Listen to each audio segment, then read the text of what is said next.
Bharatiya Janata party కేంద్ర సహాయ మంత్రిగా పనిచేస్తున్నటువంటి బండి సంజయ్ గారు ఇంతకుముందు ప్రెస్ మీట్ మాట్లాడుతూ తెలంగాణ వాదాన్ని, తెలంగాణ ఉద్యమాన్ని, తెలంగాణ వ్యక్తులని అవమానపరిచినట్టుగా, తెలంగాణ అంటే ఇష్టం లేనట్టుగా ఇవాళ ఆయన మాటలతో మరొకసారి తేట తెల్లమయ్యింది.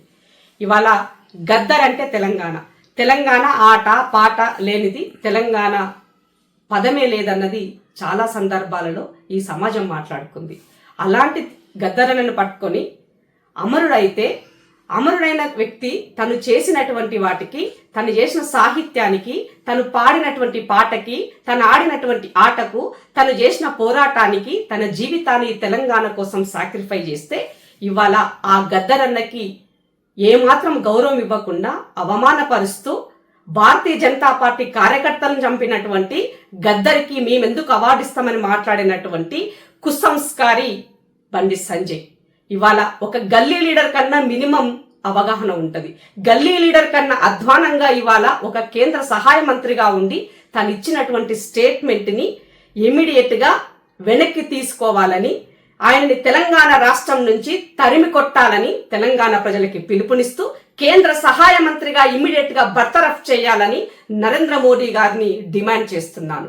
ఇదే నరేంద్ర మోదీ గారు గద్దర్ అమరుడైనాడు, ఆ పార్టీ తరపున ఒక ప్రధానమంత్రి హోదాలో ఉండి ఆయన నివాళులర్పించినాడు. దానికి సాక్ష్యం ఇదిగో ఆ రోజు ఆయన రాసినటువంటి లేఖ ఇవాళ తెలంగాణ సమాజం ముందు నేను ఉంచుతున్నాను. బండి కళ్ళు తెరుగు, తెలియకపోతే తెలుసుకో, మర్చిపోయినట్లయితే గుర్తు చేయడానికే నేను ఈ వీడియోని ముందు పెడుతున్నాను.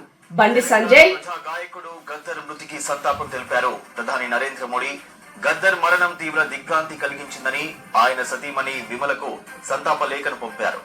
తెలంగాణ ఉద్యమంలో గద్దర్ పాత్రను ప్రత్యేకంగా ప్రస్తావించారు ప్రధాని.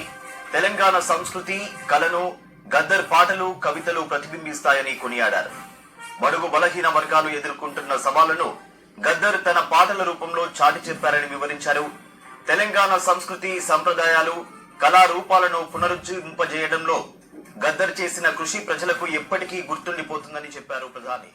బండి సంజయ్ గారు ప్రధానమంత్రి ఆయన లేఖలో పొందుపరిచినటువంటి, ఆ రోజు పంపించినటువంటి సంతాప లేఖలో ఉన్నటువంటి మాటలు చెప్పులు మోసిన వాళ్ళే గాని వాళ్ళ యొక్క మేధస్సుని మెదడులో పెట్టుకోలేకపోయినామని నాకు ఈ సందర్భంగా అర్థమైంది.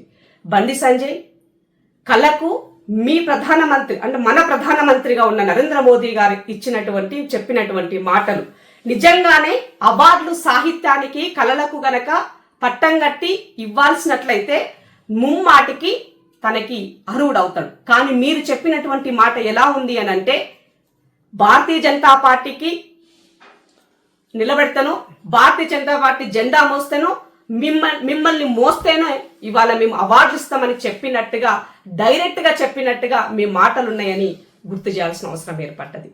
కాబట్టి ఈ సందర్భంగా యావత్ తెలంగాణ రాష్ట్రం ఇమీడియట్ గా బండి సంజయ్ హఠావో అని నినాదం తీసుకోవాల్సినటువంటి అవసరం ఉన్నది. తెలంగాణ రాష్ట్రాన్ని అవమానపరిచినటువంటి బండి సంజయ్ కి తెలంగాణలో ఉండే అర్హత లేదని చెప్పాల్సిన అవసరం ఏర్పడింది. ఇవాళ దేశవ్యాప్తంగా బూటకు ఎన్కౌంటర్లు చేస్తుంది మీరు.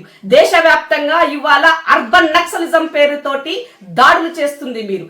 దేశవ్యాప్తంగా ఇవాళ దళితులని అవమానపరుస్తుంది మీరు. దేశవ్యాప్తంగా ఇవాళ కళకు, కళాకారులకు ఏమాత్రము వాళ్ళకి మినిమం వాల్యూ ఇవ్వండి మీరు. తెలంగాణ రాష్ట్రంలో మీకు ప్రేమ ఉంటే తెలంగాణ రాష్ట్రంలో అవార్డులు ఇవ్వాల్సి వస్తే ఇవాళ ఈ రాష్ట్రంలో ఎంతో మంది కళలు ఉన్నారు. నిన్న ముఖ్యమంత్రి గారు చెప్పారు, గోరెటి వెంకన్న లేరా అని అడిగారు.